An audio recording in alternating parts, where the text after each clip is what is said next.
Now let's chant the invocation.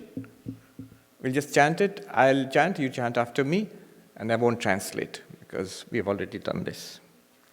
Sargasthiti pralaya hetum achintya shaktim. Sargasthiti pralaya hetum achintya shaktim.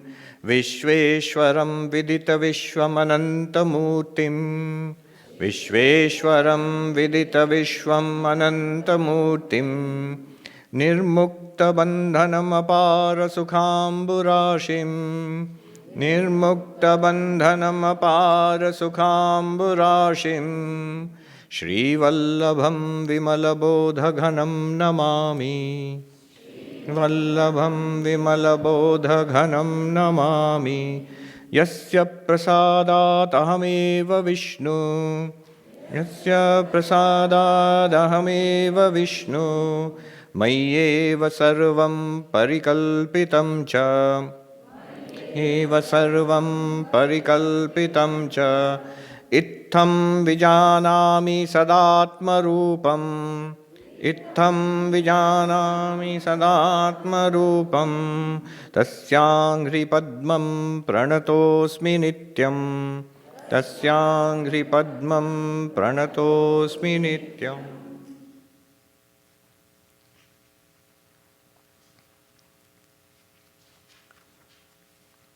So we recall, the student has gone to the teacher, qualified student, has gone to the teacher and asked, tell me how I can easily become free of suffering.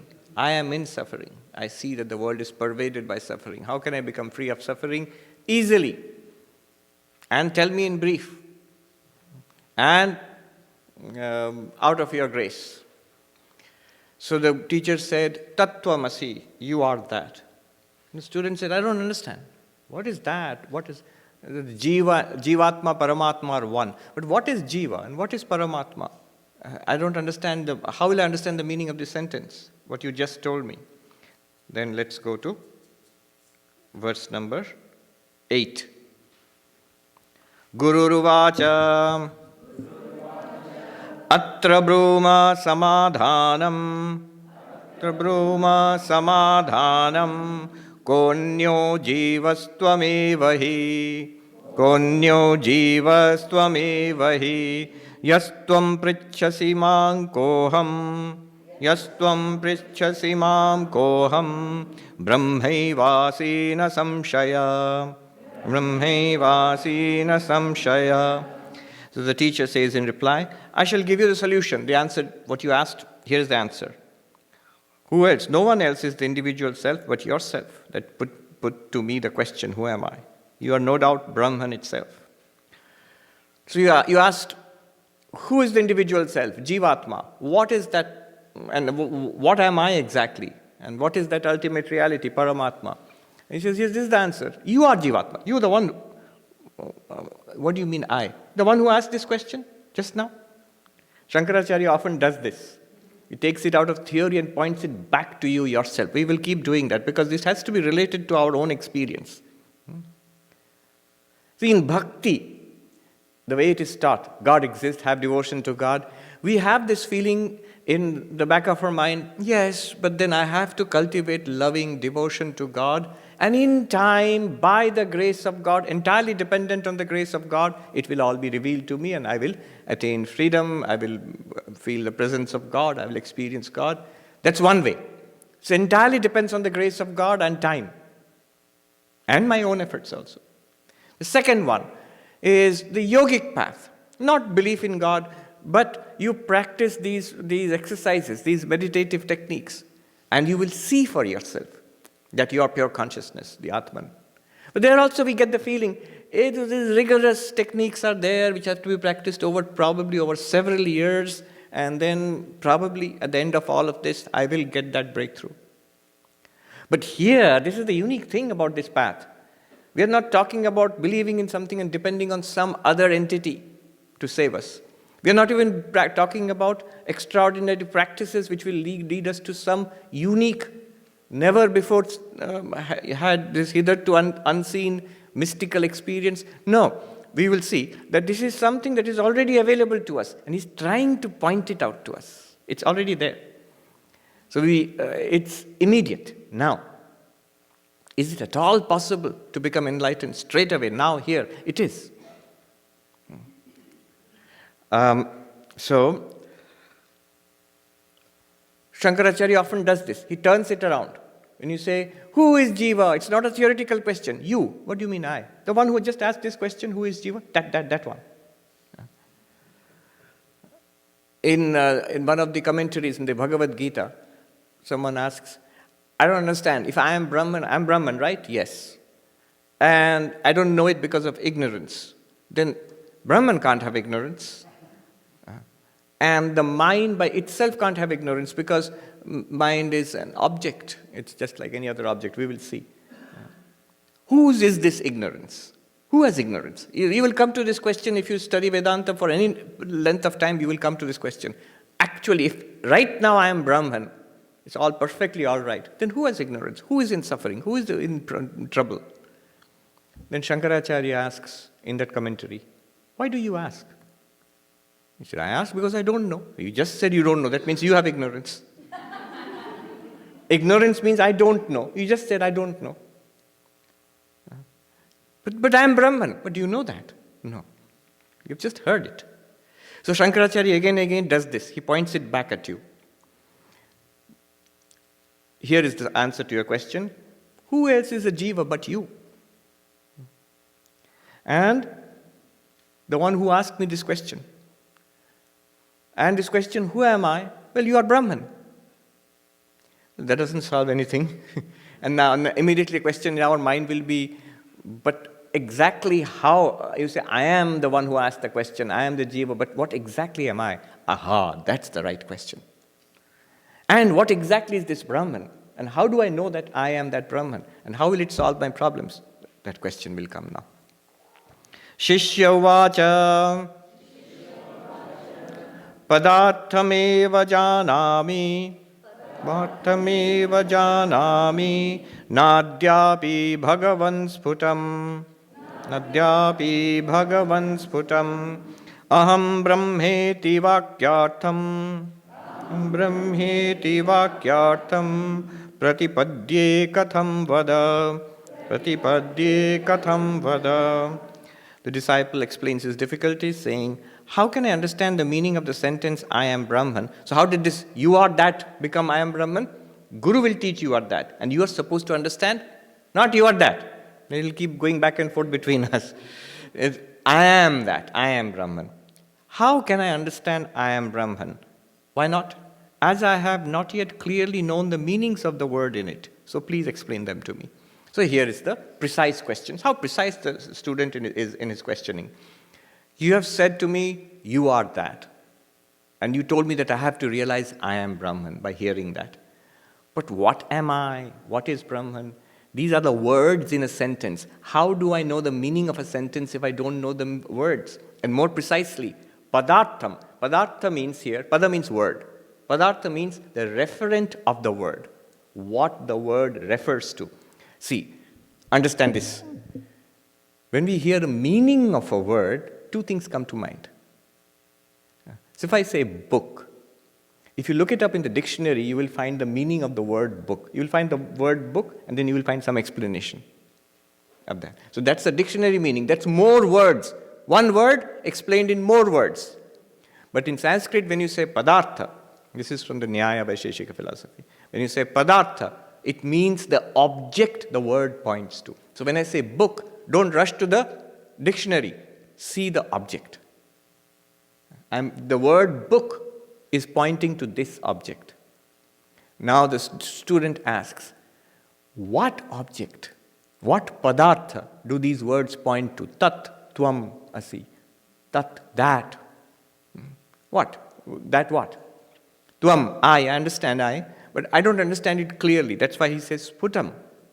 Clearly, I have no clarity. Exactly what in this I are you referring to? And how are they one? And again, how will I know this? And how will that help me? So these are the questions. I don't have clarity on this. He says, na adyapi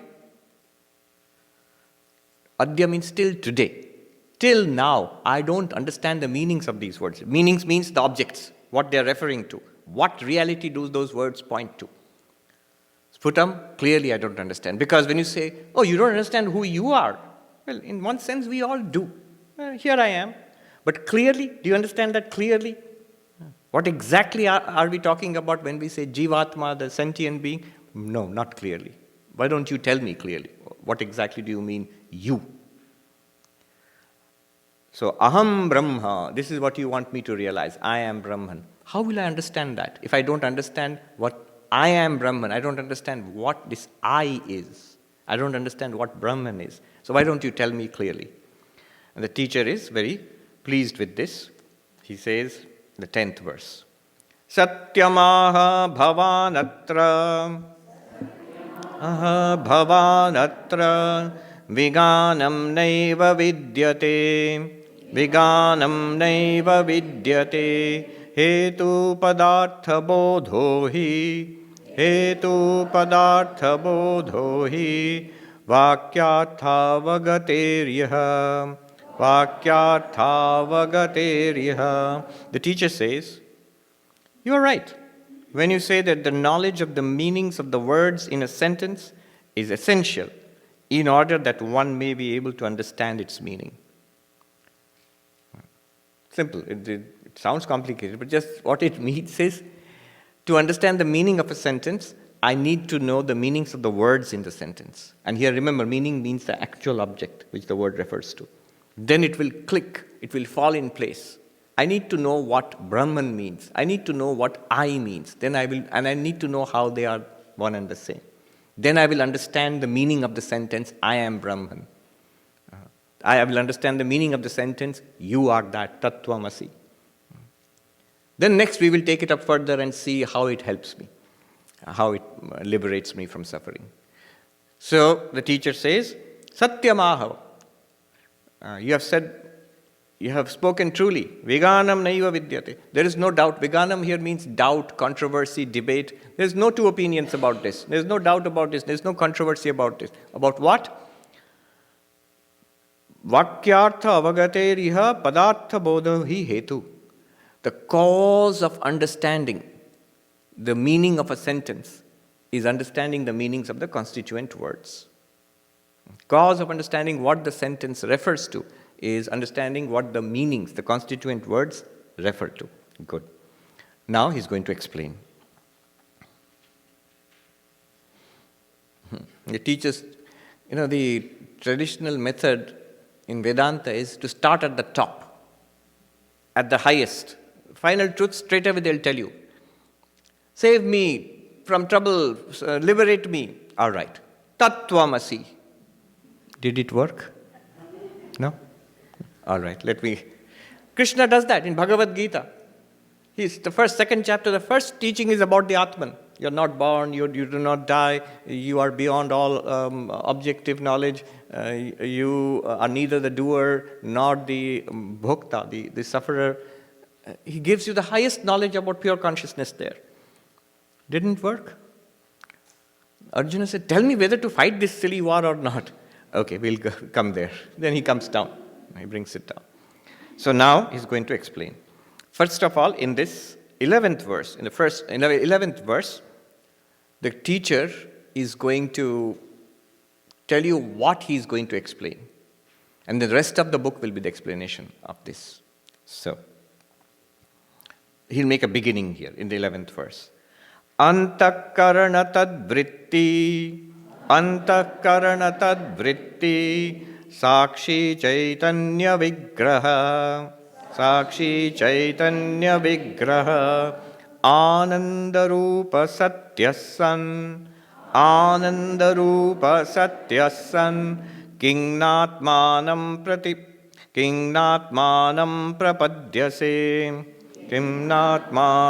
prapadyase. Why do you not know yourself who are an embodiment of existence, knowledge, bliss, the witness of the internal organs and its modifications? So he now begins to explain that thou art. Tattvamasi. And he starts with you, what you are. All right. I will not explain this too much because the rest, several verses will be explaining this, what he has just said. What I'll do now is, I'll give you a diagram and an example. A diagram and an example. Neither of which are in this book. But nothing in this book will go beyond that diagram or that example. If you grasp this diagram and this example, great. You have got the essence of the book. And the more you read this book, more the diagram and the example will become more clearer and clearer.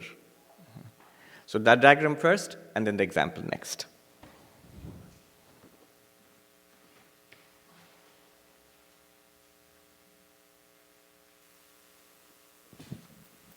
Can you hear me? Is this clear? All right. Doesn't matter, you can see it later. It'll be there. This diagram will be there for the whole retreat. You can come and take a look later and make a picture. So I remember the first time I saw that happening, it was a Navya Nyaya class in Calcutta in the Asiatic Society. So the Pandit had come with great difficulty. He wrote something in Sanskrit, a verse, and we all were taking notes. For the first time I saw a mobile phone with a camera in those days. This is some engineering student from Mumbai. So I don't remember, he or she whipped out the camera and the phone and took a picture. But the rest of us were painstakingly writing it down. And the Pandit was aghast. And then later he told me, if only he had written it down, it would have gone through his head at least once. But anyway, now it's all the rage. Everybody takes a picture. So, here is, this is too light. Then let me see.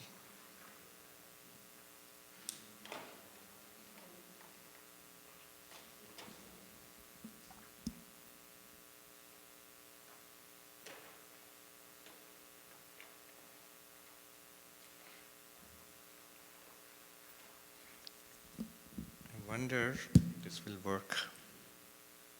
No, too light. Let me use this one. Is there another one? Let me see the red one. Yes. Yes. So, you can't see it at all? All right. That's the thing, I don't want to put Brahman in black. I wanted a bright color for Brahman. Let's see. I can try blue or purple.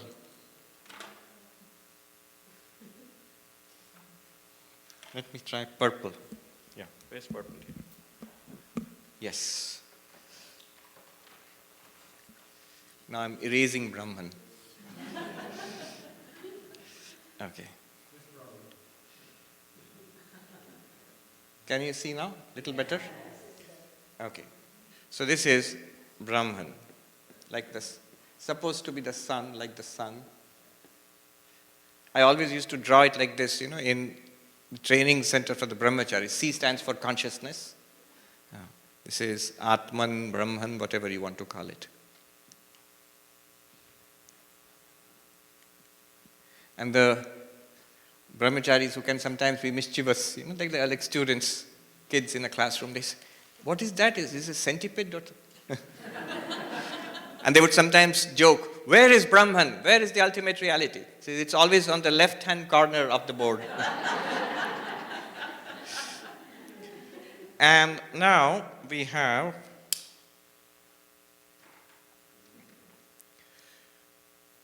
Is this better? Okay, it's shining here.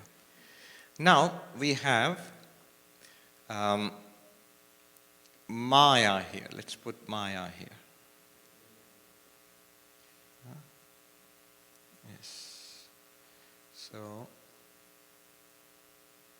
and then I'll explain what each one is. This is the mind, this is the body, and this is the world. Let's say Star Lake and trees and mountains and so on. Now, this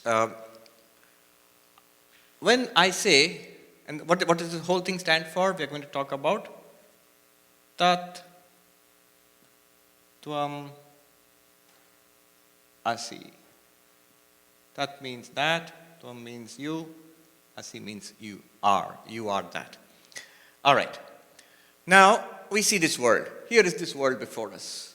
And then we see ourselves as this person. And then there's this mind.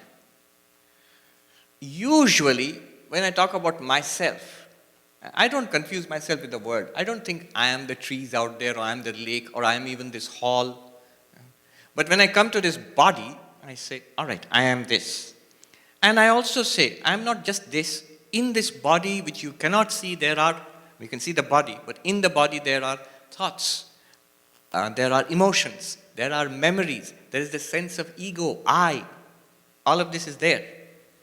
And I see myself as a bundle of this. So this is body, this is mind. I'm using body and mind in the most general terms. Mind, I include what is called the pranamaya, manomaya, vijnanamaya, the subtle body. All of that is included. And if I try to push any further than that, if I shut out the world and I don't consider the body, suppose in deep sleep, and I don't even think anything, imagine anything, remember anything, what happens? You will just have a featureless blank. You try to push any further, you will get this featureless blank. This is called the karana sharira, causal body, or anandamaya kosha in Vedanta. So this is what we normally think of ourselves, this bundle, this. When I say I, this is what we call a person. This is a person. What's a person? The body and the inner experiencing, the mind inside. And also, we don't normally consider that, but we have an experience of blankness, for example, in deep sleep. And in deep meditation also, if you try really, really hard, and then you will see, you can be, at least momentarily, you can blank out all objective experience. And that's just this blankness. In Vedantic terms, physical body, sthula sharira, this one. Then subtle body, sukshma sharira, this one. And causal body, karana sharira, this one. But notice, body, in Vedantic terms. In the mind there are thoughts.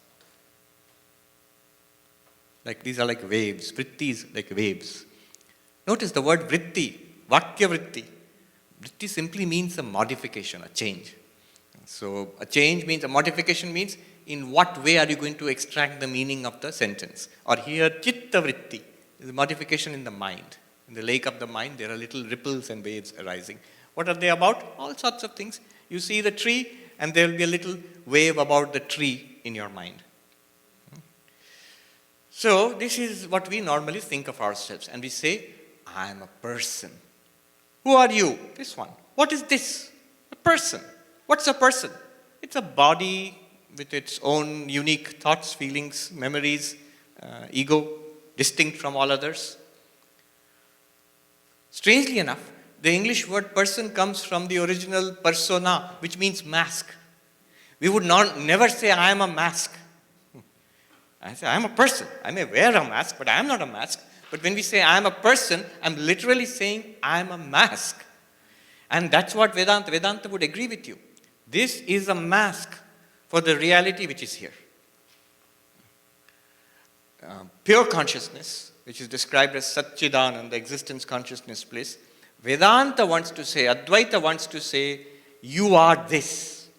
See, this is what you are.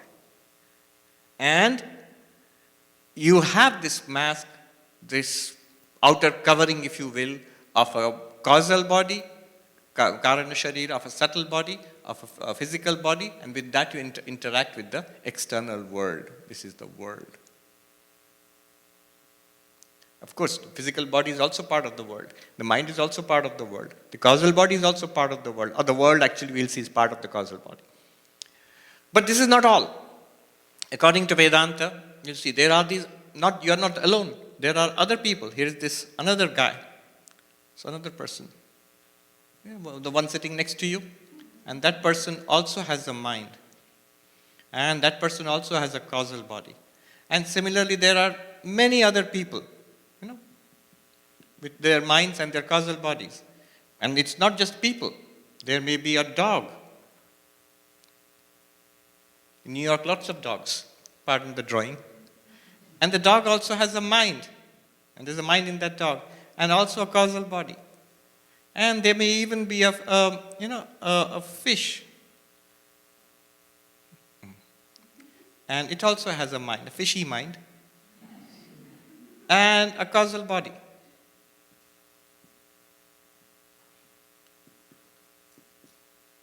And so on. There are millions and millions and billions of sentient beings. Each of them is a sentient being, a jivatma.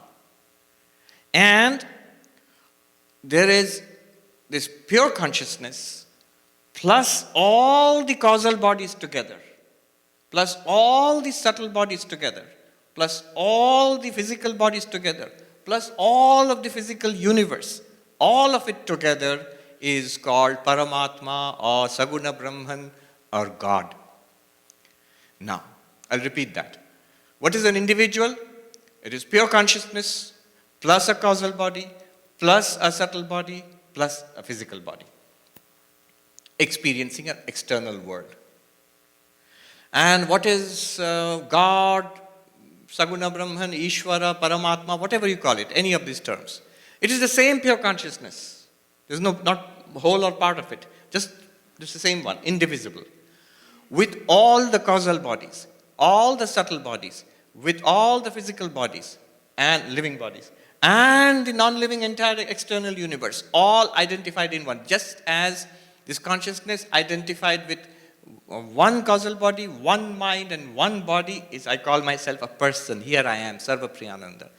There is also that same consciousness associated with all causal bodies, all subtle bodies, all physical bodies, and also the external universe, and calls itself Saguna Brahman, Ishvara, Bhagavan. Again, those who have done Mandukya, very quick, this diagram shows that actually. If you have not done, don't worry about it, but it's just a little, further into that subject, very quickly.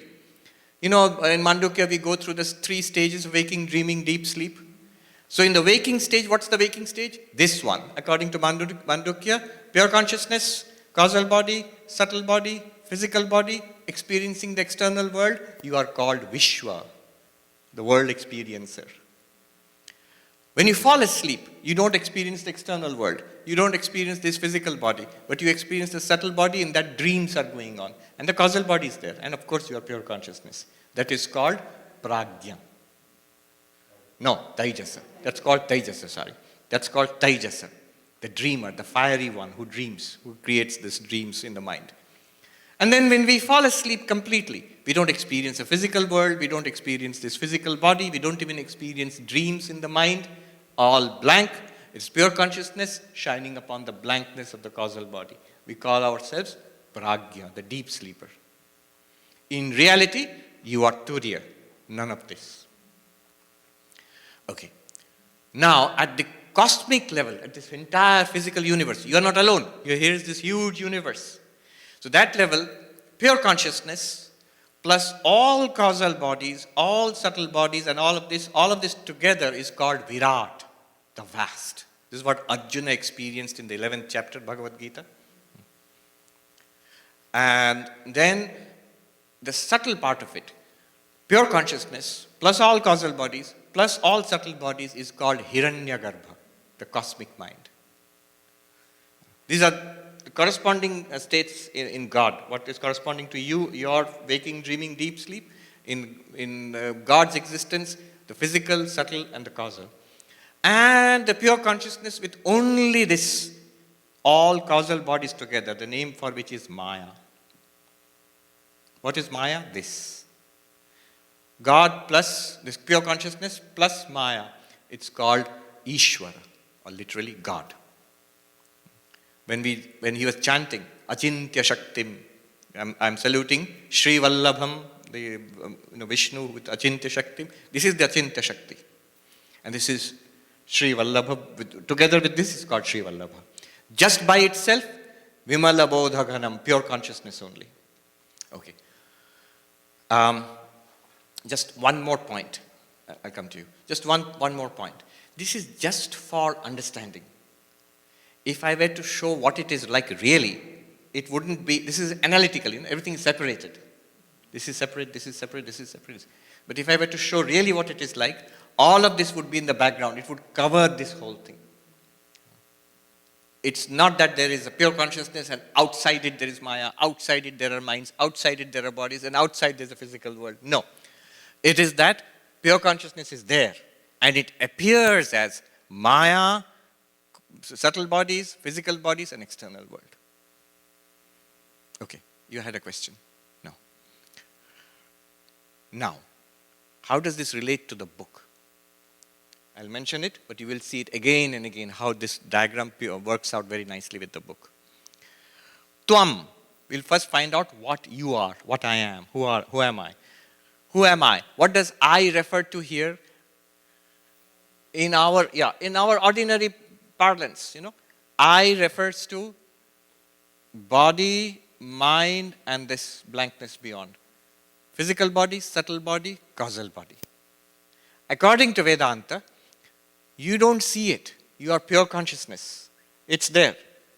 So, according to Vedanta, the word tvam, this one, tvam, is actually pure consciousness, causal body, subtle body, physical body, together. The same pure consciousness, limited by one causal body, because this Maya can be subdivided into many. So one causal body, one subtle body, and one physical body is you, him, her, I. That is the direct meaning of the word tvam. And I'll come to you. What this investigation will do is, what we'll go now is try to isolate this pure consciousness, what you truly are, the real meaning of tvam, from this composite tvam, the composite I. Yes.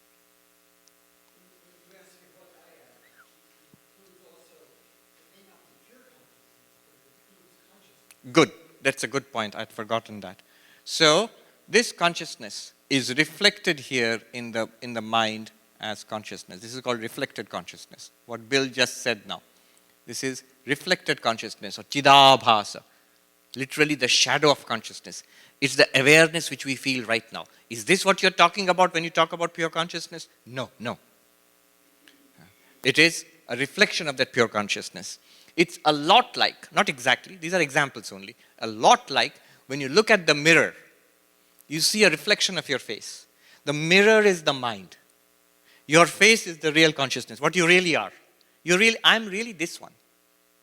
But when I see in the mirror, I see myself there. And I feel exactly like that. I am awareness itself. But the awareness that I feel, that not only thought, sensation, but I'm aware, I'm conscious, that's the reflected consciousness. From here to here is the tiniest of journeys. It is each Upanishad says, tad dure tad dvantike. It is very, very close. It is you yourself. It is very, very far.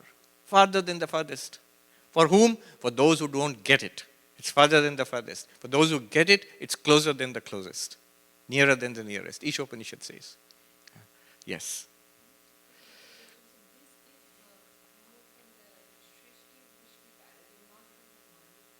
Both will work. Drishti, Srishti and Srishti, Drishti both will work. Yes, of course, you are right, many jivas. So, the Srishti, Drishti. That's the most common way of beginning. It's the most common sense way of beginning. Already this is radical enough. If you make it Drishti, Srishti, it will become even more difficult. All right. So, the meaning, first of all, the meaning of you, the meaning of I, according to Advaita Vedanta, pure consciousness plus this much. Causal body, subtle body, one physical body. One physical body, one subtle body, one causal body. And each of them has a separate meaning for I, you, each of us separately. Real meaning of I, which will be pointed out, is pure consciousness. Why do we say real meaning? Because all of these, that's why it's color-coded for your benefit. That which is purple is real. That which is not purple is an appearance in that reality. I'll give you an example and it'll become clearer. Now, what is the meaning of tat? This, that. That is this same pure consciousness, plus all of these causal bodies, all of the subtle bodies, all of the physical bodies, and all of this universe also. That's God. That's this, what you experience. The reality of all of this. In reality, what is that? What is the meaning of that? The preliminary meaning is all. In reality, only this. So now you see, tat tvam asi, that thou art. You are that. You, this one. In reality is this. God, this. In reality is this. In reality, both you and God are the same reality. And that's what is the meaning. And how will that help? We'll see. This is the example. This is the diagram. And we'll keep coming back to it. We'll keep coming back to it. Let me see.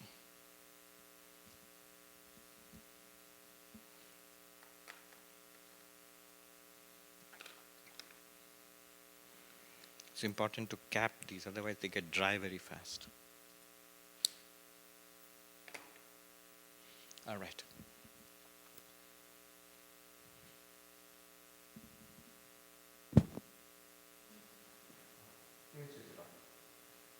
Now,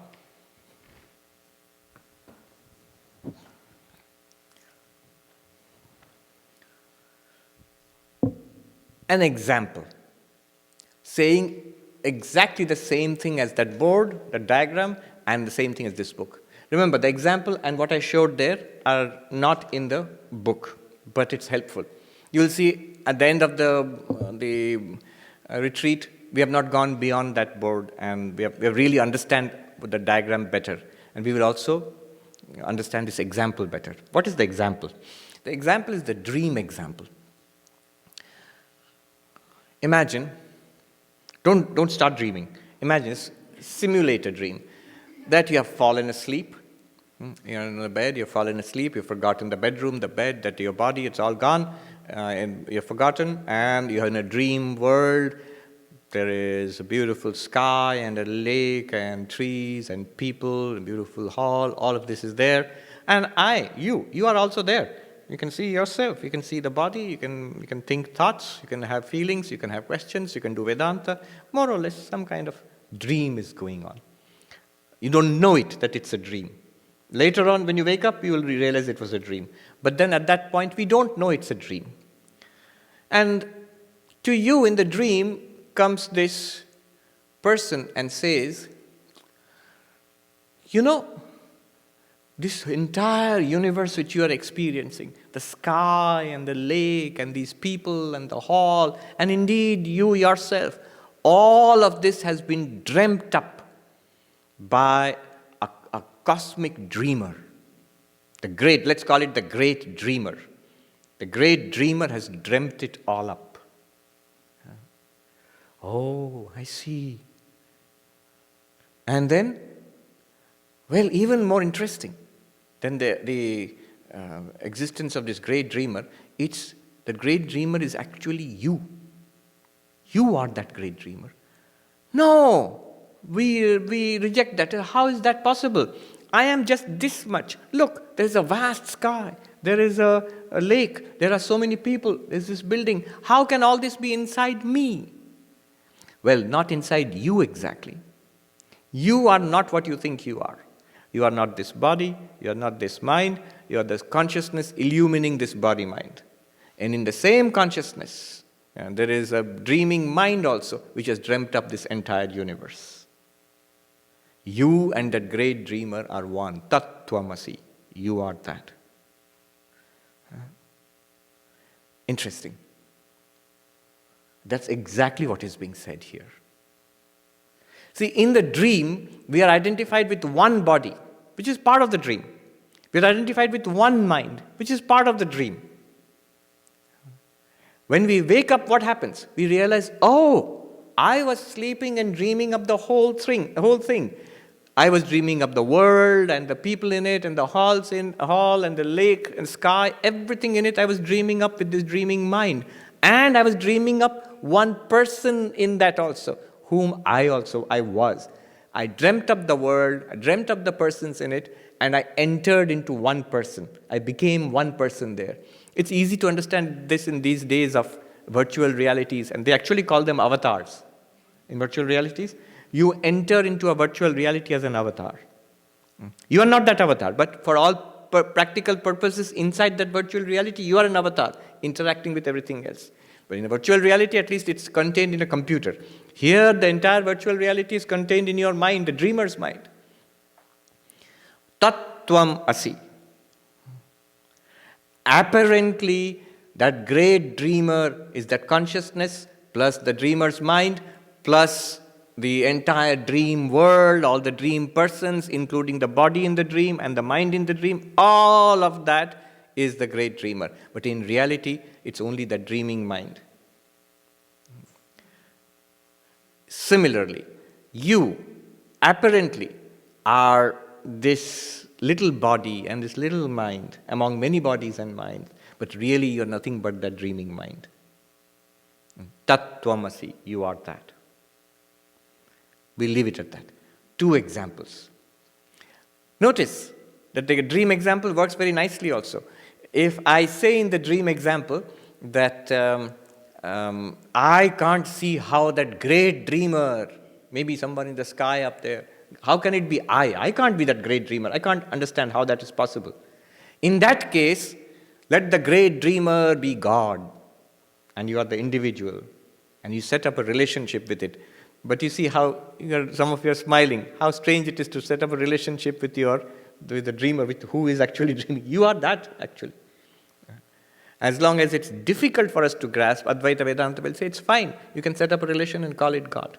But it's really you. Yes. In my dream, there is a point at which intense pain will not come. And I will just come out of it. Yes. There is a time. Yes. Whereas suffering is limitless in this. If I am the dreamer, I should at some point say, okay, this is it. And I can't do it. I'm just... Yes. The question is, in a dream, when we suffer, we come out of it. Suffering, for example, breaks the dream, especially an intense nightmare will break the dream and you snap out of it. Exactly. Exactly. That's what's happening here. We are goaded and prodded by the kicks and blows of life. If there is no intense suffering, also just the sheer dissatisfactoriness of life. And then intense suffering also. We are pushed into asking this question and leads to awakening. It does. That's what prompted the Buddha to become a Buddha. See, he was not suffering himself. He was having a great time. But he saw intense suffering everywhere. And he knew nobody is safe from that suffering. And he wanted to find out what can solve this problem. So yes, even here, especially here in this world, suffering does lead to awakening. Not immediately, but it leads to awakening. It leads to questioning, investigation, and that investigation, that vichara, this is questioning. It sounds like a textbook, but it's actually basically an inquiry into what am I? Who is this one suffering so much? What exactly is going on here? That's the questioning. And it leads to awakening. You're saying it doesn't spontaneously lead to awakening. Even that might happen. In some cases, very few cases. Have you read of this person, Eckhart Tolle? The Power of Now? He was in intense suffering. He was about to commit suicide or something like that. Don't try it. And he snapped into this awakening. So, we are pushed into inquiry because of suffering. Now, how do we go about this? How do I realize I am that pure consciousness? The way is to inquire into who am I. In the dream, if you inquire into in the dream, the world is a part of the dream. The body is also part of the dream. Even the thinking is part of the dream in the mind. Individualistic thinking that I am this person. But beyond that, the awareness to which this dream mind, dream body, and dream world are appearing, that awareness is real. It's the same awareness which lights up your waking life. So, that we must go work our way back to that awareness. Now look at verse number So these are the two things. Keep it in mind. We'll use it till the end of the retreat. The diagram and the example, dream example. And it'll become clearer and clearer as we go along. 11th was his promise. I'm going to explain this. We must first find out who am I. That's why the title for this session is Who Am I? And this one and the next one. Self-inquiry and Who Am I? 12th verse. Satyananda Swarupam Dhi Satyananda Swarupam Dhi Sakshinam Bodha Vigraham Sakshinam Bodha Vigraham Chintayatma Taya Nityam Chintayatma Taya Nityam Tyaktva Dehadigam Dhiyam Tyaktva Dehadigam Dhiyam.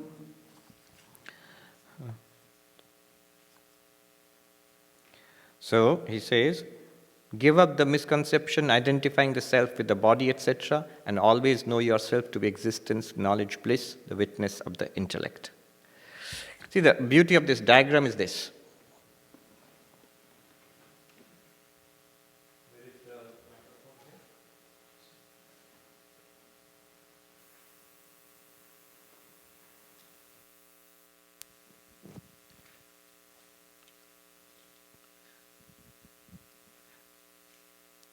See, the beauty of this diagram is this. We can understand what the text says with the help of this diagram, but the real use of the diagram is, first of all, to understand the text. At least that much one can do, and one should be able to do it till at the end of the retreat. I should be very clear about what the text says. My conception of what Advaita Vedanta. Often in these subtle matters, drawing is helpful. One can put a veil of words and hide one's own confusion. If I'm not clear about what I'm saying, I can keep on talking, and it can be not very clear. I might not get it, you might not get it. But if I'm asked to draw it, then there's clarity there, I can convey it clearly, and if I'm confused, it will be immediately revealed in the diagram. That there's some mistake here. I've seen some of the best teachers, they illustrate subtle concepts with diagrams. So that's that's the first use of this diagram, that we understand what the text is going to say with clarity. But the second, more powerful use is, see, this is meant to be a representation of our lived experience, what we are experiencing now. Try to connect it. How will you connect it? Here, this guy's looking out at the world. Look out at the world. What is this? It's that, the world there. Trees and lake and this hall. This is it. Then look back, one step back. Where? To the body. I see the body, I can see it. I can, sensations, if I close my eyes, sensations of pressure and warmth, comfort, discomfort, it's there. A body sense is there. And then go deeper. Breathe in and out. Breath, subtler. And then go deeper. There are thoughts, there are emotions, feelings, there are ideas, there are words going around in the mind, images going around in the mind. All of those are these little waves in the mind. And then there is awareness. I'm aware of all of it. That's the reflected consciousness. That shines in every thought, in every feeling, every emotion, every memory. Even the sense of I, ego, it shines in awareness. From that, if you try to push back, you will encounter nothing, blank, just blank. To whom or to what is that blank appearing? This will never become an object. Everything here is an object to it. It is not an object to itself or anything else. That's very important. See, when we try to search for the world, we see it. Open your eyes, you will see it. Try to search for the body, you see it. Every sense organ can objectify the body. You can see it, you can touch it, you can smell it, you can taste it. You can hear it if your tummy is rumbling and you're hungry. So the body can be objectified by all the sense organs, you see. And the mind is revealed to the mind itself. Awareness in the mind objectifies thoughts, feelings, emotions, you are aware of them. It's called introspection. Look inside, you will feel the mind. Push further, nothing. Extinguish the mind, if you even conceptually, you will say there's nothing. But what does that nothing appear to? And that one can never be made an object. If you have an object, it's somewhere here. That non-objective. You say, but then why even say that? Why even say that? Then you'll end up with nothing, with a blankness, and yet that blankness is an experience. Not only that, if I'm nothing objective, not a body, not a mind, not even that causal body blankness, then am I nothing? But you can't say that either. Clearly you do exist. See, this is the beautiful thing about it. Connect it in your own experience. You do exist. We all say, yes, I do exist. Then you must be something existing. Yes. Show me what is it that is existing. Body? No. Mind? No. Blankness beyond body, mind? No. And yet you do exist. So it can't be an object. But it's that subject to which all objects appear. It's not a thing. Not a physical thing, not even a subtle thing. Yes. It's still an object. Yes. When you reflect your face in the mirror, what's there? Is it a real face? Is it a real face? Or is it a reflection? It's a reflection. Notice, why do I say it's an object? Because you can see it. You can see your body, you can see your thoughts, you can experience your thoughts. You can't see your own eye. No. Yes, your consciousness is like an eye, but it's reflected here, and you do see that field. So the pure consciousness is like the eye. It cannot be objectified. But because you do feel conscious. All of us do feel conscious. Is that the pure consciousness? We all feel conscious. But if you feel conscious, you have to be very subtle here. If you feel conscious, there's a mixture of the object already there. But you see, but it is consciousness. Yes. It's like your face reflected in the mirror. Yeah. But it's a face. Yes, but it's still a reflected face. It's not the original face. It looks exactly like the original face. Yes, it does. And pure consciousness and reflected consciousness is like pure consciousness because it illumines, it reveals. But it's objective. It comes and goes. When the mind shuts down in deep sleep, that's why people think deep sleep is unconsciousness. Because the only consciousness we are used to is the reflected consciousness here. When that is extinguished in deep sleep, there's nothing to be conscious of. Yeah. Then that, no matter how many times I say, in deep sleep is the awareness of the blankness, that just sounds like fancy words. In feeling, it feels like nothing. Deep anesthesia. Complete blankness. Even the sense of time is erased there. You feel as if you went into it and you came out, there was nothing in between. So it does not feel like it's consciousness observing a blank, because we still have a sense of objective when we think of consciousness. But no, all of that appears to this consciousness.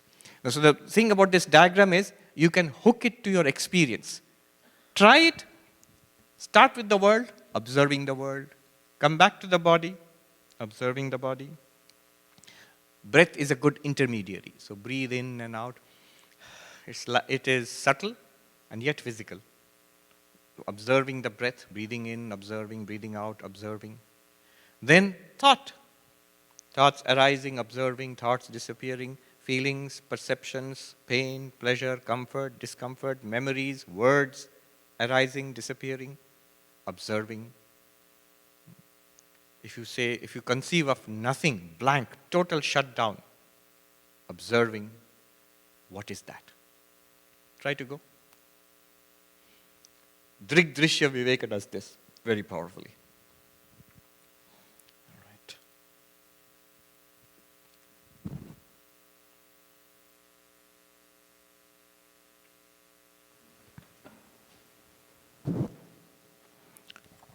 Now he says, What are we when we try to find out who am I? Satyananda Swarupavaham. You are existence. Satya means existence. Ananda means bliss. He will not explain these now. You will wait for it to come further. There will be a section a little later we'll explain why that pure consciousness, witness consciousness is Ananda. Limitless bliss, limitless fulfillment. He will explain a little later, but not now. Now he is going to only talk about, not even pure being. He will not talk about Satya, Sat now. Little later he'll talk about. You will see later when he comes to God, the foundation of all the entire universe, then the importance of pure being will come. But now he's going to talk about one thing which is directly accessible to all of us. Awareness. Because we are aware. We are aware beings, conscious beings. He says, you are bodha vigraham. You are consciousness. Vigraha means body or image. What am I exactly? What is the material out of which I am made? The real I. Physical I know. I'm made of this body. The mental I know. I'm made of sensations, ideas, memories, likes, dislikes, experiences. This is what the mental I. But the real I, what is it made of? This is it's made of awareness, pure consciousness. Pure not in the sense of good or bad. Pure in the sense of consciousness only. Without the unmixed with object. Pure consciousness only. Bodha vigraham. How do I locate it?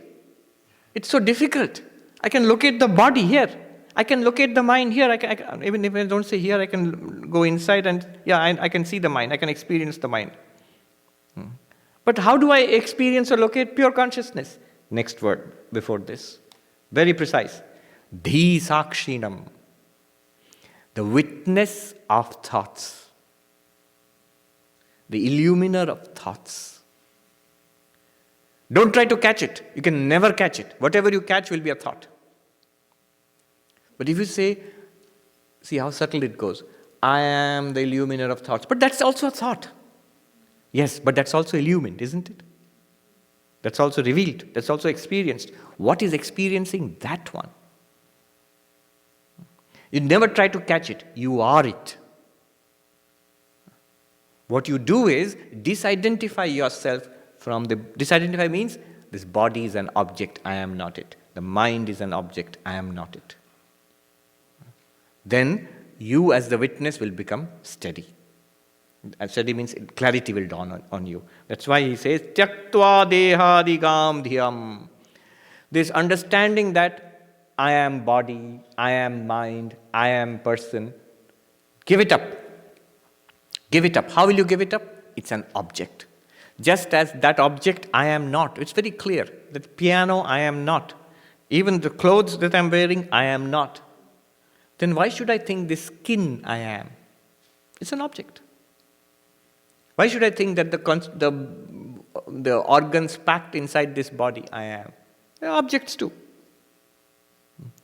I told you some time ago about a doctor who wrote to me from Scotland, who said after decades of examining, the scans of bodies, suddenly it struck me like an epiphany today. It's a thing. Where am I in all of this? Just like this complex thing, it's a thing. Where am I in all of this? That is how you disidentify. The body is there, but I am not literally it, just like I am not this. You say, but if you hit this, nothing happens. If you hit the body, it hurts. There's a reaction. The body makes me suffer. But then Shankaracharya will say, even that hurt, it's a sensation, isn't it? An intense sensation. Isn't it an object? That's hurt, the pain is also an object. If you just begin to understand, physical pain is an object. Mental pain is an object. It's a thing. You are entirely free of the physical objects and mental objects. You're entirely free of physical pain, mental pain. You shine upon the physical pain and have an experience of it hurts. You shine upon the mental pain and say, I am sad. But I am sad is an experience, is an objective experience. I am that which shines upon the sadness in the mind. He says, Tyaktva dehadigam dhiyam, giving up in this way the identifications with body, mind, and the movements in the body, mind. Then what do? Chintaya, meditate upon it, consider upon it, dwell upon this. Atmataya nityam, as I. Atma means as I. Constantly think of it as I. Think of what as I? He says, Dhi Sakshi, the witness of thoughts. Normally we think of the thoughts as I. We think of the body as I. But think of the thoughts and body as that which is witnessed. And I am the witness of that. Now he will give you arguments. He will give you subtle enquiry in the next few verses. We have time, right? Yes.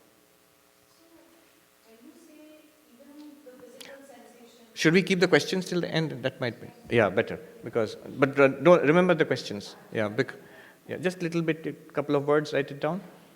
Because the internet audience, they would like to hear the questions also. You ask this question, and then from next time onwards, others keep it in mind. Ask the question, I'll repeat the question. Tell me the question. So when you say that this example of your physical sensation of pain, you know that it is an object, right? You're feeling that sensation. So when we describe Atman, Brahman, eternal consciousness, and we say this is eternal consciousness, bliss, isn't bliss also objective? Isn't bliss also an object? So question there is that when you say that this experience of a sharp pain in the body, it's an object. It comes and goes, and you experience it. There it is. Here is the pain again. In that case, what about this bliss? You said, I am Sat Chit Ananda, existence, consciousness, bliss. Then isn't the bliss also an object? Here is the bliss which has come up, and then it goes away again. And so that is not what is meant by bliss in Advaita Vedanta. Oh, is there two kinds of bliss? Not really. We will see as we go on. But just as a clue, one answer here.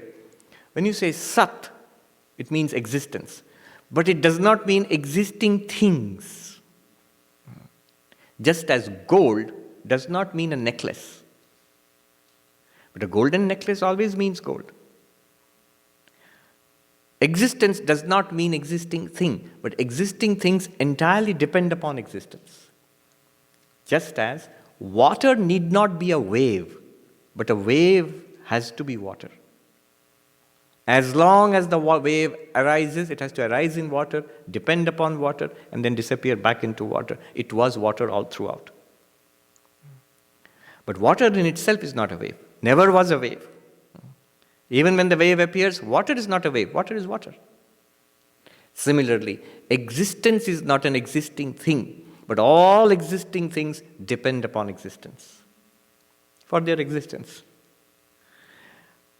Consciousness, when we say chit, consciousness, it is not a particular conscious experience. I'm thinking, I'm enjoying, I'm suffering, I'm talking, I'm remembering, I'm forgetting. All these are conscious experiences. Is that pure consciousness? No. Pure consciousness is that which reveals all of them, but they depend on pure consciousness for them to be experienced. No conscious experience is apart from pure consciousness, but pure consciousness in itself is not a conscious experience. Then in the same way, ananda, bliss, is not the particular feelings of joy and pleasure which come and go. Material joy, physical pleasure, mental joy and pleasure, even spiritual upliftment. Anything that comes and goes, there is some objective element involved there. But there is something which manifests as that fulfillment. That something is ananda. So answer to your question is, all the physical bliss, the worldly bliss, physical, mental happiness, bliss, joy, is nothing but a manifestation of that underlying ananda. That underlying ananda, however, is not an object. Another example is the face in the mirror, your real face. The face in the mirror is not your real face, but it cannot exist without your real face. It's a reflection of your real face. So the bliss that we experience in the world, happiness we experience in the world, is a reflection of Ananda, which we are. But Ananda is not that objective bliss, separate from me, which comes and goes. Another way they put it is, you are Ananda, which is unlimited bliss. And that is reflected in the mind as this limited happiness, pleasure, which comes and goes. Yeah. That might be a little difficult to wrap your mind around. But notice, it's exactly the same as pure consciousness. A reflected awareness we can understand. Awareness you feel, I am aware, that's reflected. But what is being reflected, that the pure awareness is not easy to understand because it's not an object. Similarly, Ananda is not an objective bliss, objective pleasure. But objective pleasures are nothing but that Ananda. Yes. Sorry, continuation. So then worldly pain is also part of that, reflected that. Then worldly pain is also part of that Ananda experience. It is given, so worldly pain is also part of that Ananda experience. Yes, because worldly pain is revealed by consciousness. So then how are we transcending it? Let me ask you this. So question is, how are we transcending it? By realizing ourselves as Satchidananda. How does gold transcend a necklace? By knowing I give reality to that form, the necklace form. But I am not that necklace form. I was there before the necklace form. I am here when it is a necklace. I'll be there when I'm melted. The necklace form is melted away. I'll still be gold. Even when it is appearing as necklace, it is nothing. Every bit of it is gold. Similarly, even when it is appearing as pain, this is incredible to say, even when it's appearing as pain, every bit of it is Satchidananda. There is nothing. Pain is just like a dream, a nightmare. Unpleasant when it appears, but nightmare is not real. Okay, we'll investigate. In that sense, you transcend. You are there in the midst of it, yet you are not it. But it cannot exist without you. You give it existence. But when you do not know what you are, that one there, you are caught in it. It's a terror then. See, what happens here is, if I do not know myself as this one, then I'm entirely caught up here. This world, this body, this mind, that's it. And this mind and body are very much part of this world and very much subject to the ups and downs of the world, the terrors, pain, confusion, and whatever is there in the world. I'm struck. This one transcends all of it because this one is real. These are appearances in that reality. That's how.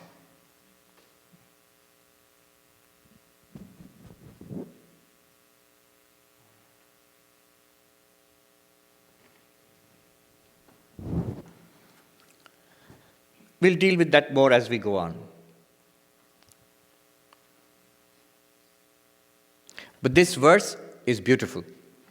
12th verse. It just concentrates, it tells you, you are Satchidananda. Sat, Chit, Ananda. Satyam means Sat. Ananda Swarupa means Ananda.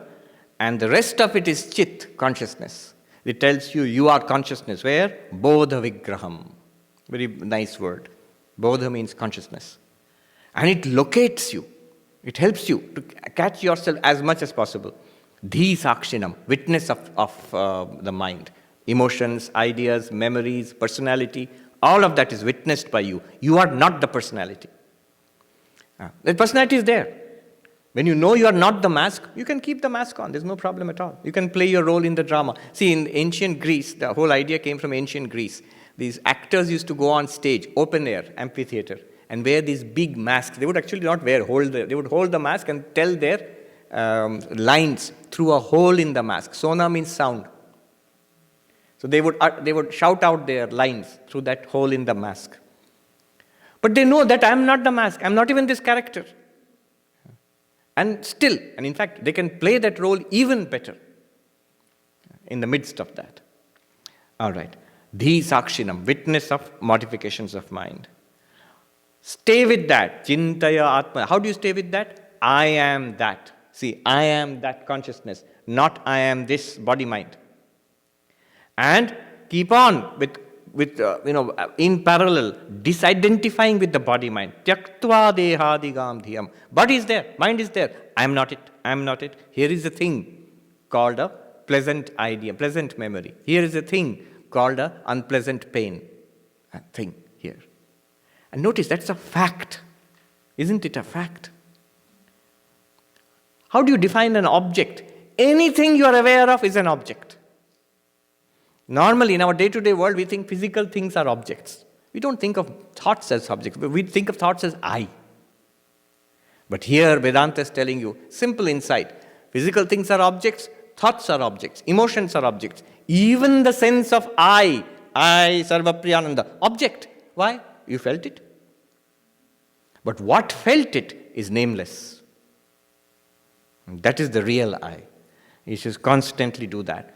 Dwell on that nameless real I and note, distinguish yourself from the body-mind. When will you do it? The beauty of it is, all our life is a wonderful laboratory to do this experiment. When is body appearing to you? All the time, unless you're dreaming. When is mind appearing to you? All the time. Then you can do this exercise. Anytime you want, especially when you're in trouble. When it's misery, problem, try it. Even if it doesn't solve the misery, even if you don't transcend it, you will note the truth of it first. The fact it's true. Because of our inability to transcend it, we get engulfed by the sorrow, the misery, the unpleasantness. But we see it as a fact, then slowly it will work. Swami Vivekananda said, truth is a corrosive substance of infinite power. Once we begin to see it as truth, it will begin to take hold of our mind and our lives. Now, some subtle argumentation, not very subtle, pretty simple argumentation, like a lawyer, Shankaracharya will put forth 3 reasons to show you this is not you, that everything in blue, not you. He'll show you that. And the student will ask, if everything in blue is not me, then what am I? Show that to me straight away, like a fruit on the palm of my hand. Show me the Atma. And then Shankaracharya will show him. See. 13, 14, 15 together.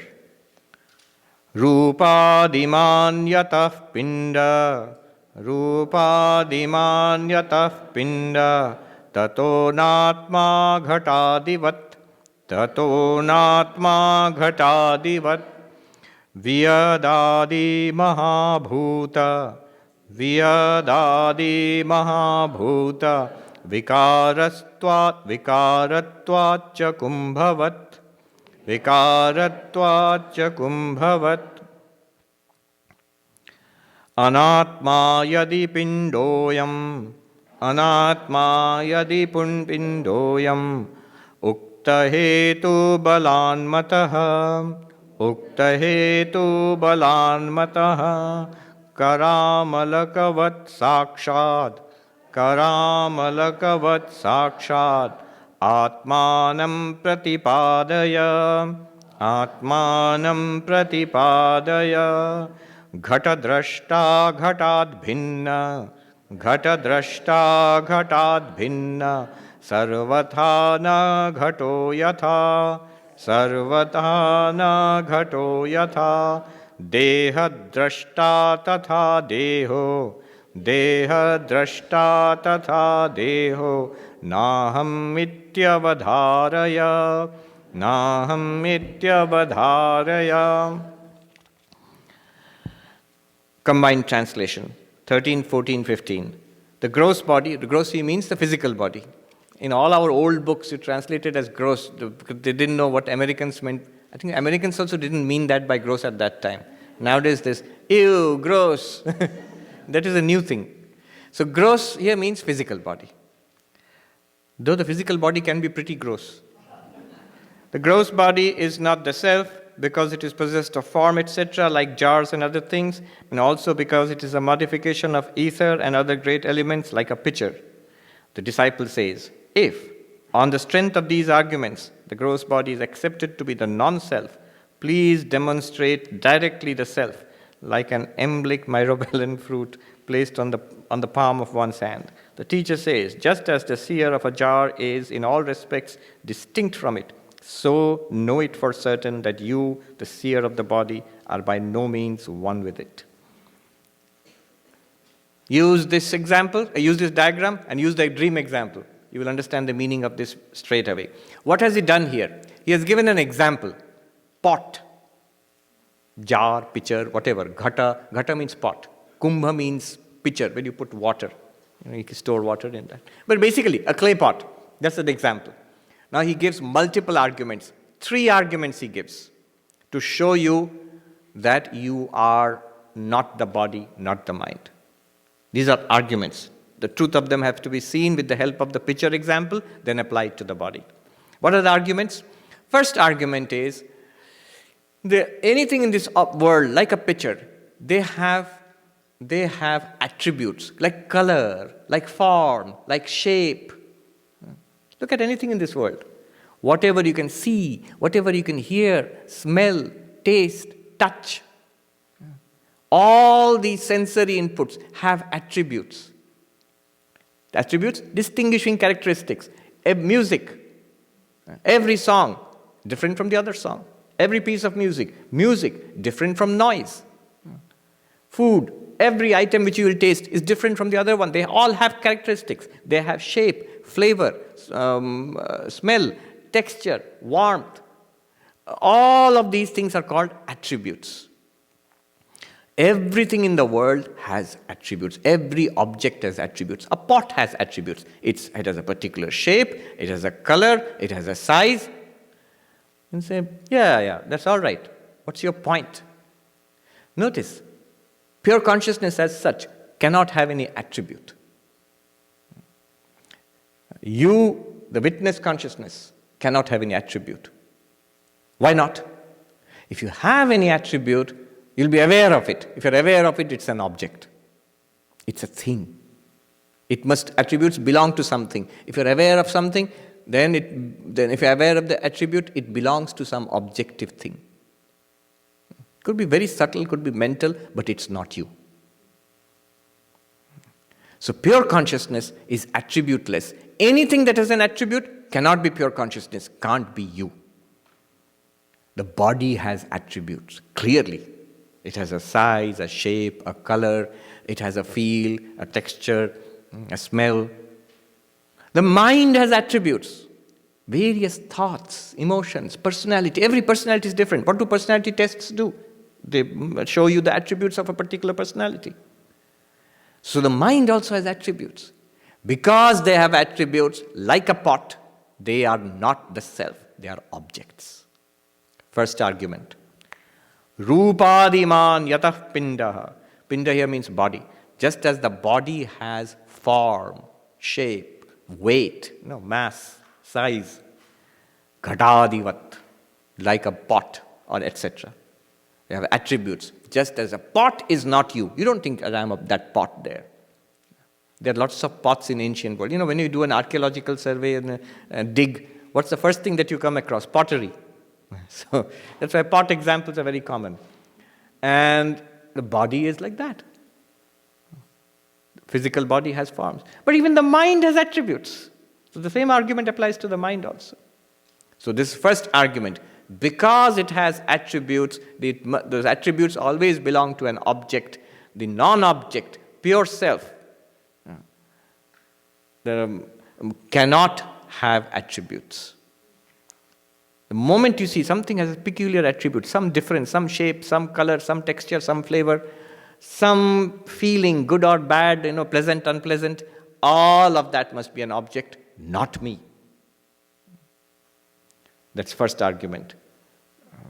He says, Rupavatvat, having a form, having an attribute. Gunavatvat, guna means attribute.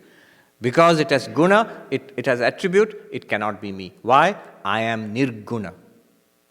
Are you stipulating that? No, it's logical. The real I has to be nirguna. Because anything with a guna, an object, it must belong to an object.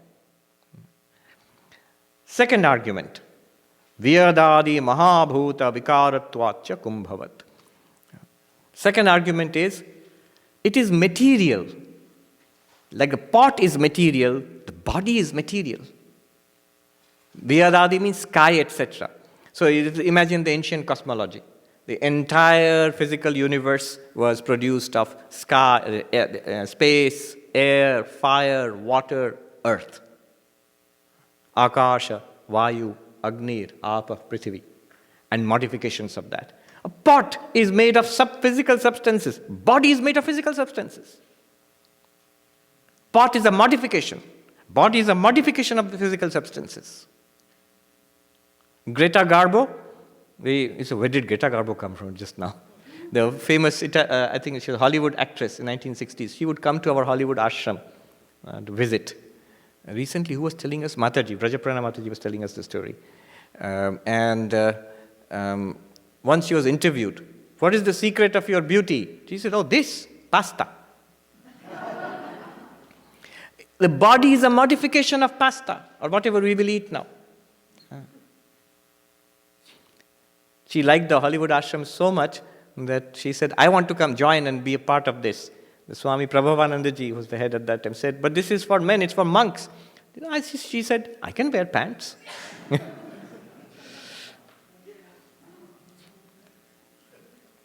Vikara, it's a modification of food. The body is a modification of physical things. How can I be? Now, mind.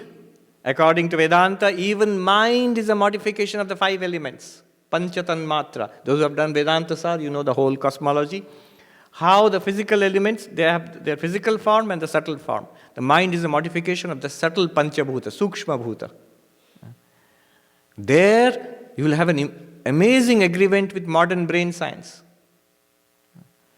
Vedanta has no problem in saying that mind is intimately connected with the physical brain. Mind is not physical brain and it survives the death of the physical brain, but it depends heavily on the physical brain.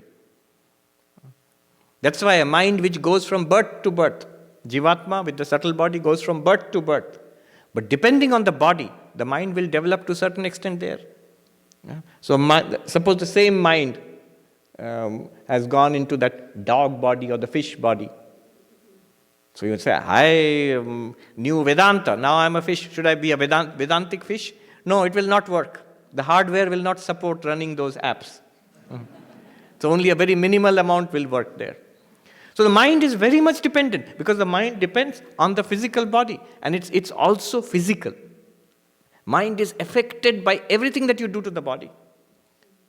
That's how the psychotropic drugs work. Somebody gets high, you walk out into Central Park after 5 p.m., you will see how the mind is affected by drugs.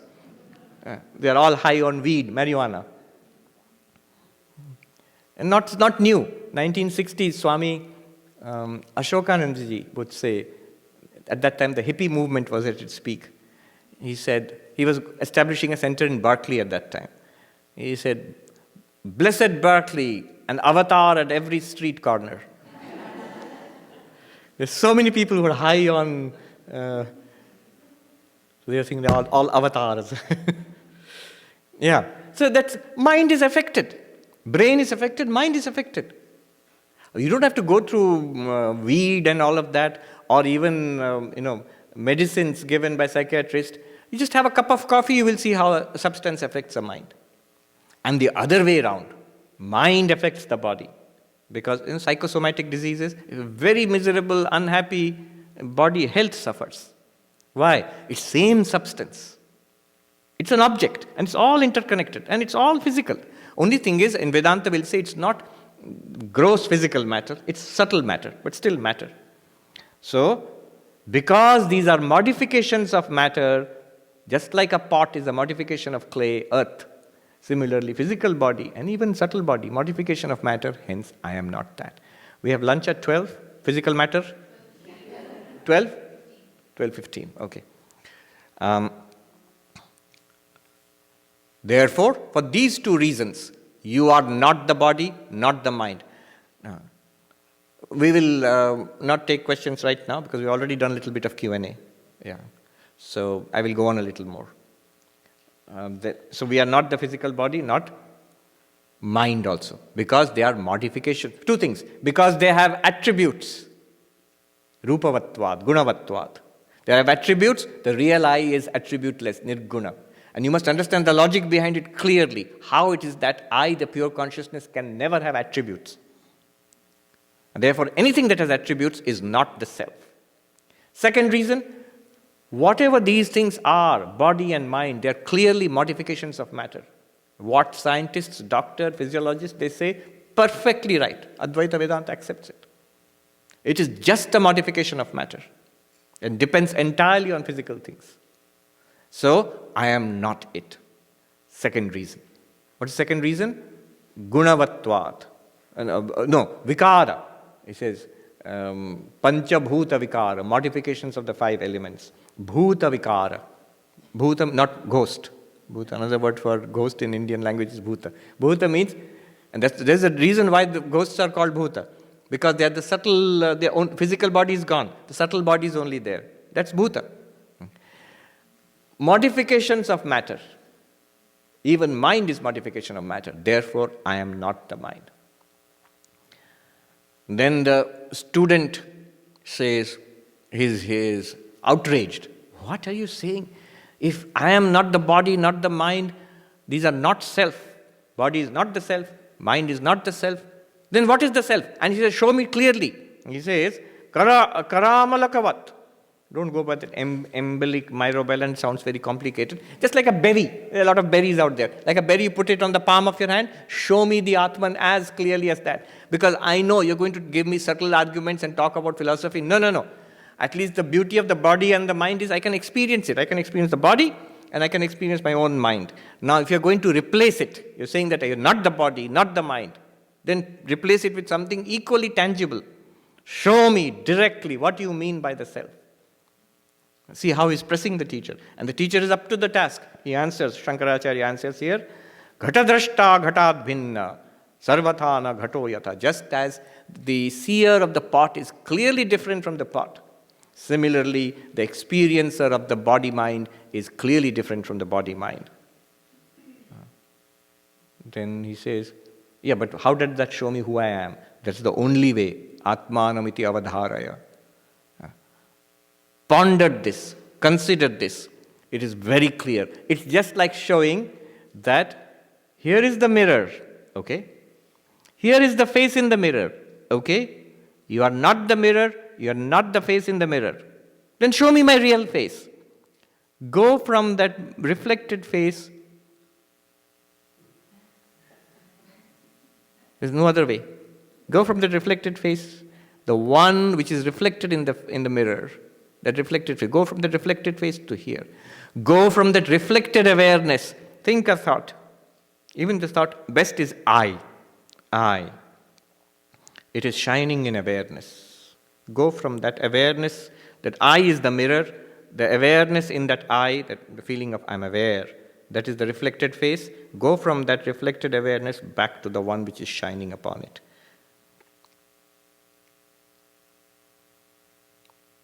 Tattvamasi, that thou art. It can't be done in any other way. It has to be pointed out and you have to make a little bit of an effort. You have to turn from there to this. This turning you have to do yourself. Vedanta just tells you are not the mirror, not the body, not the mind. Not even the face reflected in the mirror, because that's just the mirror itself. It's a property of the mirror that when the real face comes before it, it will reflect the real face. Whatever comes before it, it will reflect it. That's the property of the mind. It will reflect you, the consciousness. But from there, you have to, and this understanding has to be done where? Not in consciousness, in the mind itself. The mind itself must get this clarity. But the recognition, this is very subtle. The recognition, let us say, I am awareness. This is in awareness by awareness. Sri Ramakrishna says, Bodhe Bodhkara. It's very difficult to say anything else. It's not a thought. There is a thought corresponding to enlightenment. The thought is, aham brahmāsmi, I am Brahman. I am pure consciousness. Or even more, I am that, when I'm very clear about what that is. That's the thought part of it. But there is the consciousness part of it, which is not expressible in words. But it's very clear. And once it's done forever. So these are the three arguments he makes. What are the three arguments? With attribute, body has attribute, mind has attribute. I, pure consciousness, cannot have any attribute. Therefore, I am not body, not mind. Modifications of matter, body is a modification of matter. Mind is a modification of matter. I am not a modification of matter. I am the witness of all matter. Pure consciousness is not a modification of matter. That's the hard problem of consciousness, David Chalmers and all. How can brain produce consciousness? And that's the whole question.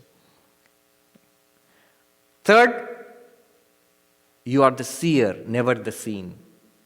Third argument. So, drashta.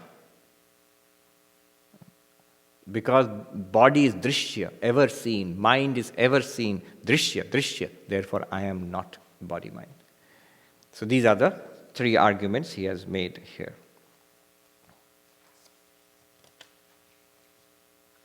Just one or 2 points, one or two reactions or questions, because we have a couple of minutes. All right, Sridhama there and Deepak. We'll go to Deepak and come to Sridhama then.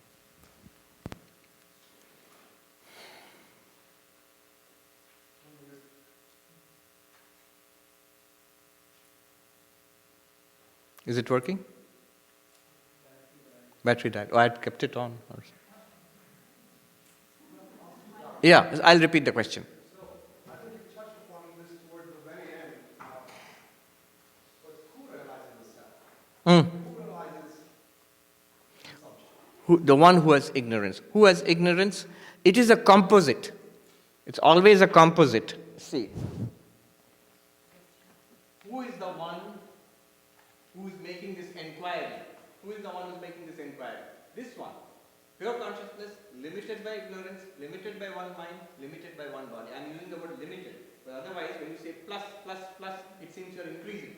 You are not increasing. It's a limitation. So this one has the question. Who am I? And this one realizes who am I? Yeah. And how does that realization work?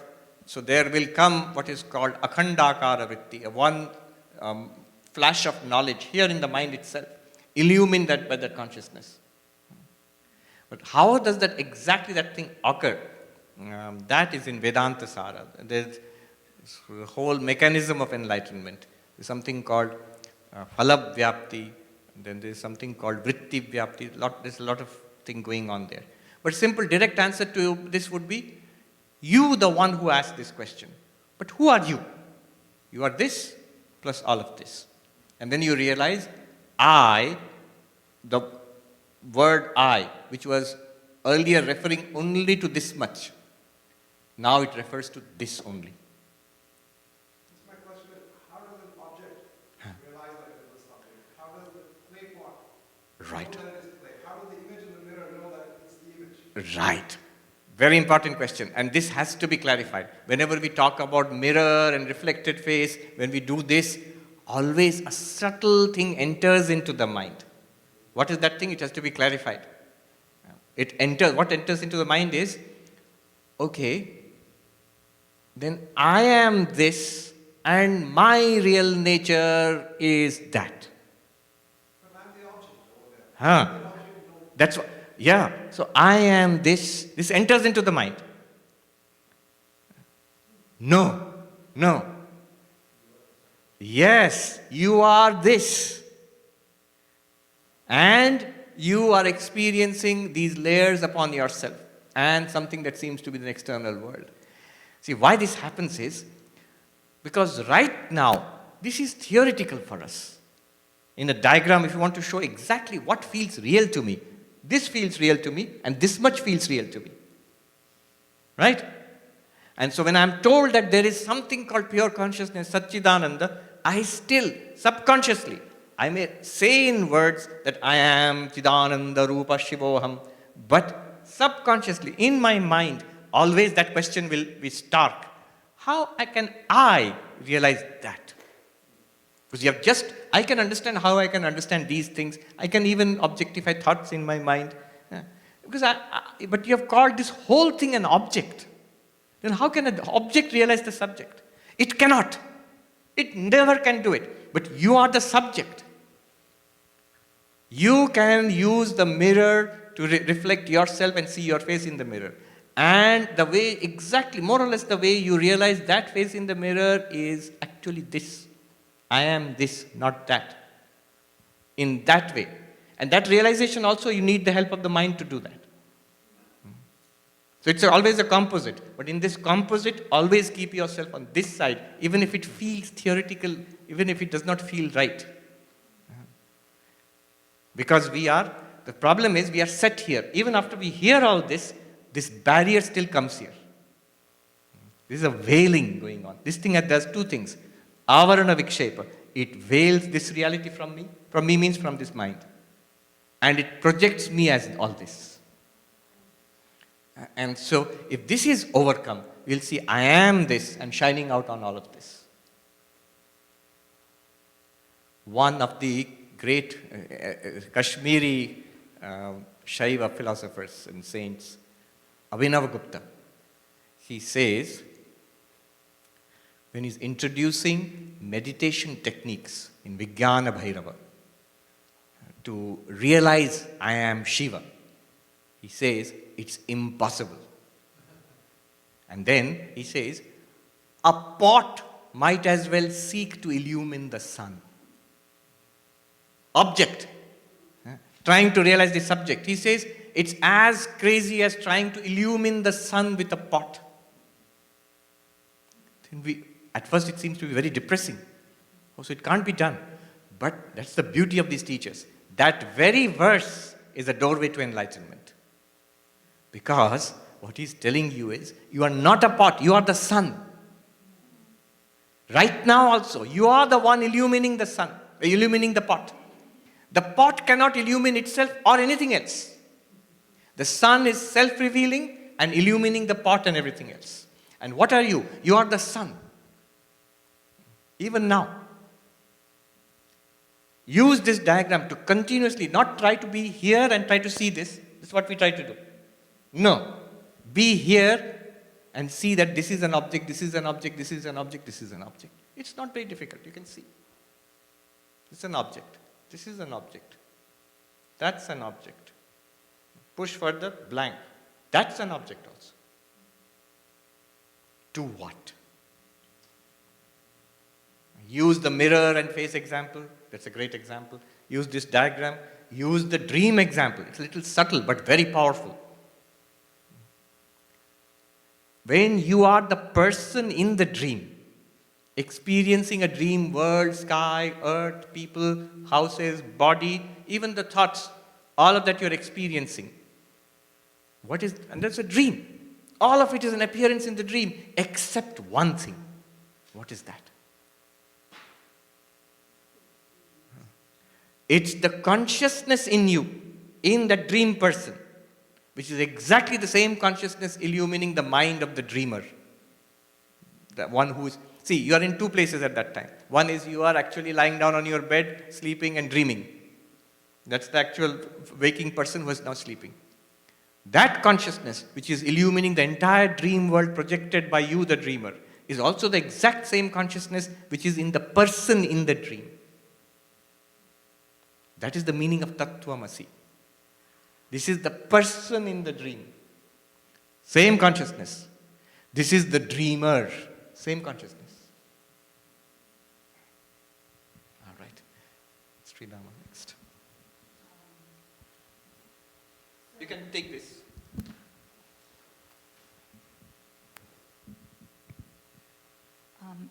I didn't quite understand the arguments, in particular the attributes one.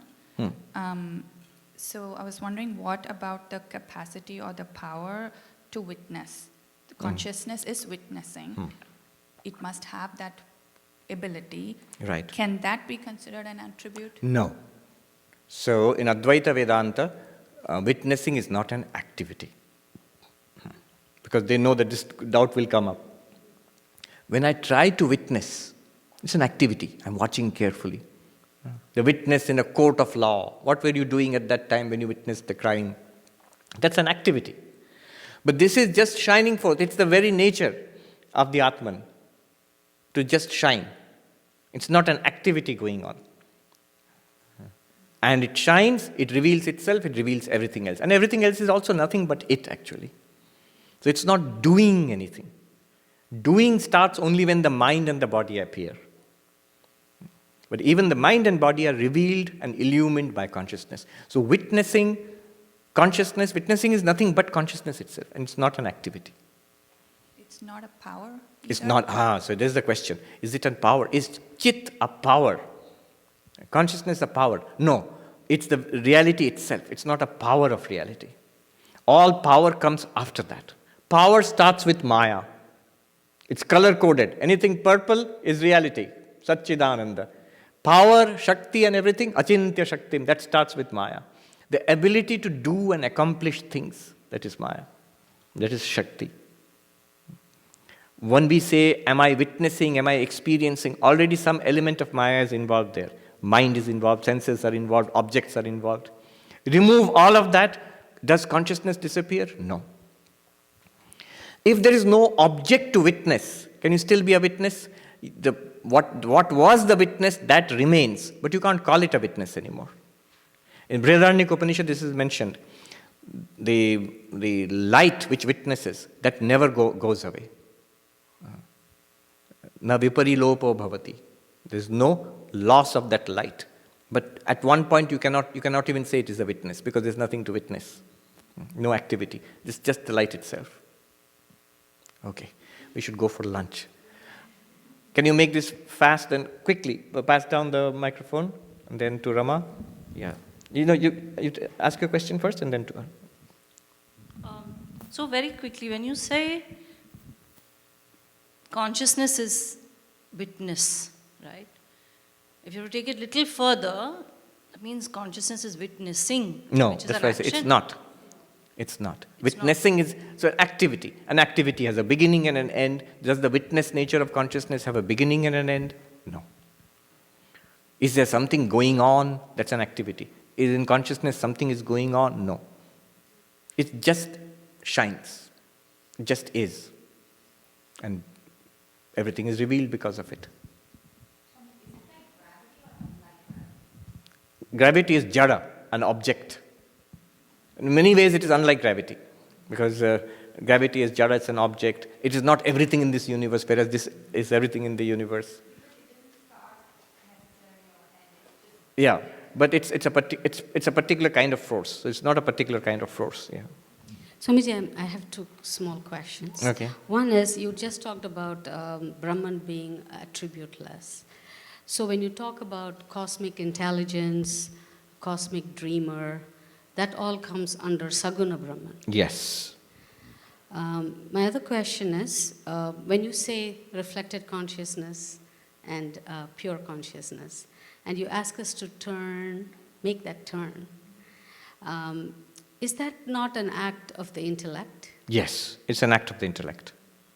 Then you're still objectifying something. Mm-hmm.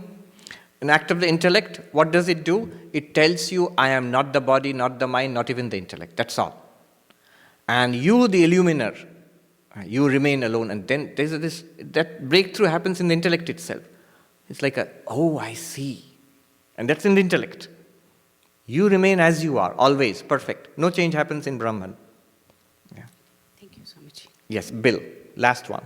A mirror reflects, you see in a mirror what the reality was. You see a reflection of that. Now, what we see is everything that's in blue, but it's not what is it reflecting? It doesn't look at all like pure consciousness. No. And yet, you will see three things in this blue. No, these are all very deep questions, but good. We're engaging with it. Everything in this blue, three things are shared from pure consciousness. If you look in the world around you, things exist, right? You have a sense of existence of everything. Whatever it is, whoever it is, they exist. This question of being, it's a huge and deep question. What is existence? Not what things exist, but what is existence itself? So there's a lot of philosophical discussion about this, especially in 20th century, Heidegger. He says this is the deepest, widest, and most fundamental question. What is existence? Not what things exist, but what is existence itself? So you'll see everything exists here. Advaita Vedanta will say the existence that we see all around, that we feel all around, is this pure consciousness, or this Satchidananda, the pure being, Sat, reflected in names and forms. Or another language, borrowed. It's just like the waves, the ripples in the water. The ripples are names and forms, a name, ripple, and a particular form and activity. But it's given complete existence by water itself. Without the water, there would be no ripple at all. Similarly, all names and forms here are as if it's filled out by existence. Stephen Hawking says, he put it very beautifully, what is it that gives fire in the equations? The equations are there. I understand physics to a great extent. But what is it that puts fire in the equation? Why is it actually there? That is existence. But that's, according to Vedanta, that's also not Brahman. That's reflected. You see it in the world.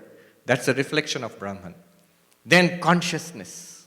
All our life. It's not just dull, dead existence.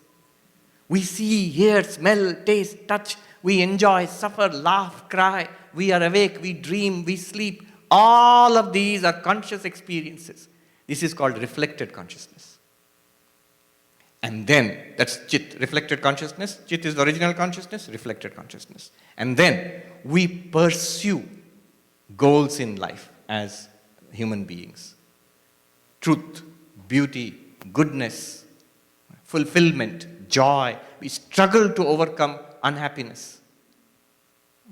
And that is a reflection of Ananda.